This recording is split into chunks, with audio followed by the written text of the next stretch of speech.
രാജ്യത്ത് ഏറെ കോളിളക്കം സൃഷ്ടിച്ച വഖഫ് നിയമ ഭേദഗതികളുമായി ബന്ധപ്പെട്ട ഹർജികളിൽ സുപ്രീം കോടതി നിർണായകമായ നിർദ്ദേശങ്ങൾ പുറത്തിറക്കിയിരിക്കുകയാണ്. വഖഫായി പ്രഖ്യാപിച്ച സ്വത്തുക്കൾ ഡീനോട്ടിഫൈ ചെയ്യരുത് എന്നാണ് പ്രധാനപ്പെട്ട സുപ്രീം കോടതി നിർദ്ദേശം.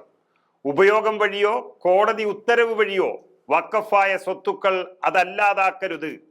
വഖഫ് കൗൺസിലിൽ എക്സ് ഒഫീഷ്യോ അംഗങ്ങൾ ഒഴികെയുള്ളവർ മുസ്ലിങ്ങൾ തന്നെയാകണമെന്നും സുപ്രീം കോടതി കർശനമായി നിർദ്ദേശിച്ചു. കലക്ടർമാർക്ക് വഖഫ് ഭൂമികളിൽ അന്വേഷണം നടത്താം, പക്ഷേ അന്വേഷണം നടക്കുമ്പോൾ വഖഫ് സ്വത്തുക്കൾ അതല്ലാതാകില്ലെന്നും സുപ്രീം കോടതി വളരെ വ്യക്തമായി അറിയിച്ചു. ഇന്ന് ഇടക്കാല ഉത്തരവിലേക്ക് സുപ്രീം കോടതി നീങ്ങിയെങ്കിലും നാളെ കൂടി വാദം കേട്ട ശേഷം നാളെ ഇടക്കാല ഉത്തരവിറക്കാം എന്ന് പിന്നീട് വ്യക്തമാക്കുകയായിരുന്നു. ഉപയോഗം വഴി വഖഫായവ അതല്ലാതെയാക്കിയാൽ വലിയ പ്രത്യാഘാതങ്ങൾ നേരിടേണ്ടി വരുമെന്ന് ആശങ്കപ്പെടുന്നതായി കോടതി അഭിപ്രായപ്പെടുകയും ചെയ്തു. നാളെ 2 മണിക്ക് കേസ് വീണ്ടും പരിഗണിക്കുകയാണ്. ഹർജിക്കാരിൽ 3 അഭിഭാഷകർക്ക് മാത്രമേ വാദിക്കാനാകൂ എന്നും കോടതി വ്യക്തമാക്കിയിട്ടുണ്ട്. വഖഫ് ഭേദഗതി നിയമത്തിലെ വിവാദ വ്യവസ്ഥകൾ ചോദ്യം ചെയ്തുള്ള ഹർജികളിൽ സുപ്രീം കോടതിയിൽ വാദം ആരംഭിച്ചപ്പോൾ തന്നെ അതിശക്തമായ വാദമാണ് പ്രമുഖ അഭിഭാഷകൻ കപിൽ സിബൽ നടത്തിയത്. പാർലമെന്ററി നിയമത്തിലൂടെ മത ആചാരത്തിൽ സർക്കാർ ഇടപെട്ടുവെന്ന് കപിൽ സിബൽ സുപ്രീം കോടതിയിൽ തുറന്നടിച്ചു. അനുച്ഛേദം 26ന്റെ ലംഘനമാണ് നടന്നത്. മതപരമായ ആചാരങ്ങൾ ഭരണഘടനാപരമായ അവകാശമാണ്. ഇസ്ലാം മതത്തിലെ അനിവാര്യ ആചാരമാണ് വഖഫ് എന്ന് പറയുന്നത്.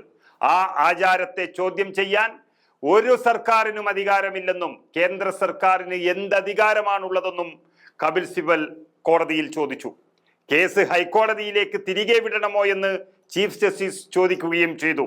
ആർട്ടിക്കിൾ 26നെ മതാചാരവുമായി കൂട്ടിക്കിഴക്കരുത്. അതായത് ആർട്ടിക്കിൾ 26 എന്ന് പറയുന്നത് മതേതരമാണ്. എല്ലാ സമുദായങ്ങൾക്കും അത് ബാധകമാണ്. പുരാതന സ്മാരകങ്ങളാകും മുൻപ് വഖഫായിരുന്നത്, അങ്ങനെ തന്നെ തുടരുമെന്നും ചീഫ് ജസ്റ്റിസ് വ്യക്തമാക്കിയിരിക്കുന്നു. ചീഫ് ജസ്റ്റിസ് സഞ്ജീവ് ഖന്ന, അതുപോലെ PV സഞ്ജയ് കുമാർ, KV വിശ്വനാഥൻ എന്നിവരുടെ ബെഞ്ചാണ് ഈ കേസുകളെല്ലാം പരിഗണിക്കുന്നത്.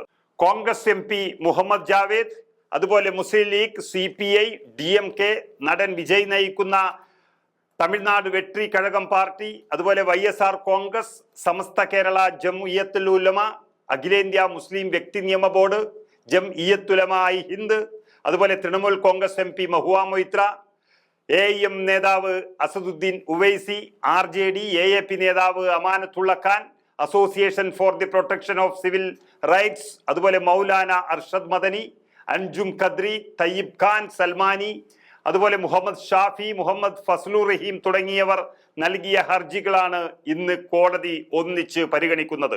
അങ്ങനെ കേന്ദ്രം ഉദ്ദേശിച്ച തലത്തിലേക്ക് ഇതിനെ എത്തിക്കാൻ കഴിയില്ല എന്നുള്ളതിന്റെ സൂചനയാണ് ഈ വാദം കേട്ട ആദ്യ ദിവസം തന്നെ സുപ്രീം കോടതി നൽകിയിരിക്കുന്ന നിർദ്ദേശം.